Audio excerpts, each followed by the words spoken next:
Hallo, må jeg låne jeres opmærksomhed lidt igen? Tak.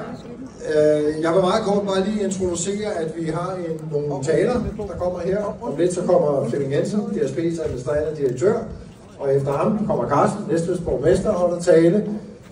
Og efter det vil der sådan set være en start på en ny tur med guidetur over i værkstedet. Og endnu en gang, mange af jer var ikke kommet før, men velkommen til. Vi er super glade for at se, så mange mennesker har taget herud i dag. Tak for det. Hej igen. Det er nok en god dag.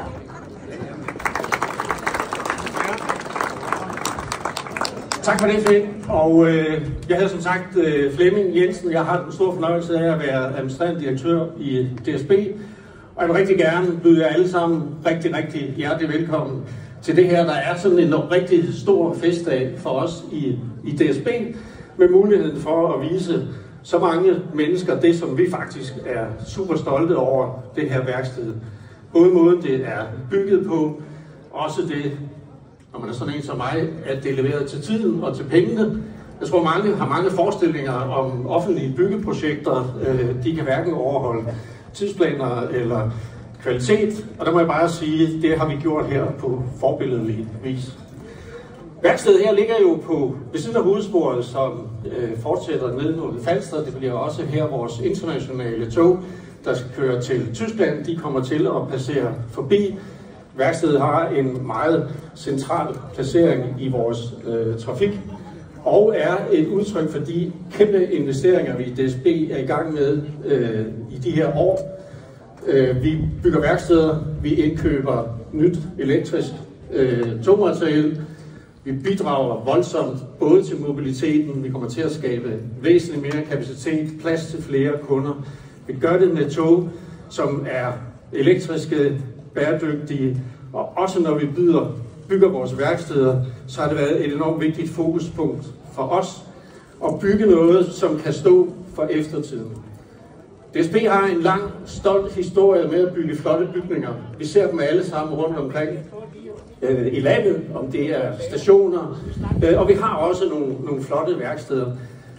Og hvad skulle vi så gøre, når vi skulle bygge et moderne værksted, som jo ofte bliver sådan lidt blækskueragtigt? Og der har vi valgt at sige, at vi vil lave noget, som kan holde, og noget, der kan stå i rigtig mange år. Noget, vi som virksomhed kan være stolte af.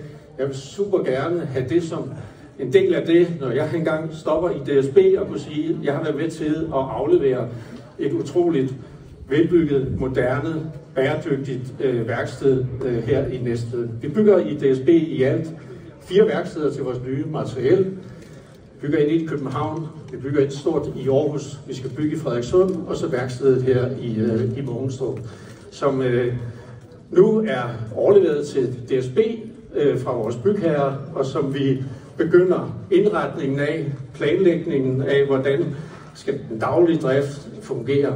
Alle kære DSB, tak. En stor tak til DSB for, at I igen åbner dørene og inviterer alle os nysgerrige mennesker indenfor. Vi er stolte over, at sådan en stor og moderne arbejdsplads bliver en del af vores lokalområde. Jeg vil selvfølgelig også gerne byde jer alle sammen rigtig hjertelig velkommen til Mogenstrup her i Næstved Kommune. Og jeg er jo rigtig glad for at se så mange interesserede i dag. Og jeg kan også se, for jeg kender mange af jer, det er lokale for Mogenstrup og omegn, der er mødt op, fordi I kan hjælpe mig, for I kender nemlig historien om den trold, som jeg gerne vil fortælle om. For her på egnen er en af de mest markante fortællinger, det er den om Fladsåtrolden. Og de seneste par dage har jeg sådan set tænkt på, hvad ville trolden have sagt, at der nu ligger det her fantastiske DSB-værksted lige her. Det siges jo, det var Fladsåtrolden, som skabte Mogenstrup Ås. Trolden ville begrave Næstved med sand, fordi den var så rasende over, at kirkeklokkerne larmede så meget ind i Næstved by. Desværre for trolden så gik der jo hul i sækken med sand, og på hans vandring mod Næstved dryssede sand ud, og på den måde der blev åsen dannet. Åsen løber fra Stenskoven lige op ad Mogenstrup og ind til Munkebakken midt i Næstved. Den er faktisk stadig 12 km lang og nogle steder 50 meter høj. I Mogenstrup og omegn er vi særligt stolte over vores natur. Og mest kendt er netop Monstrup Ås, som også er Danmarks største ås. Følger du denne her trolderute, så går du en helt unikt grønt område. Der er en fantastisk udsigt. Det er ganske enkelt imponerende. Og rigtig mange næstvedbørn, inklusive mig selv, har igennem årtider taget ud til forbakkerne. Det var dengang, der var lidt mere sne, og så susede man ned af forbakkerne med kælk eller ski. Om vinteren og om sommeren, der sad man og spiste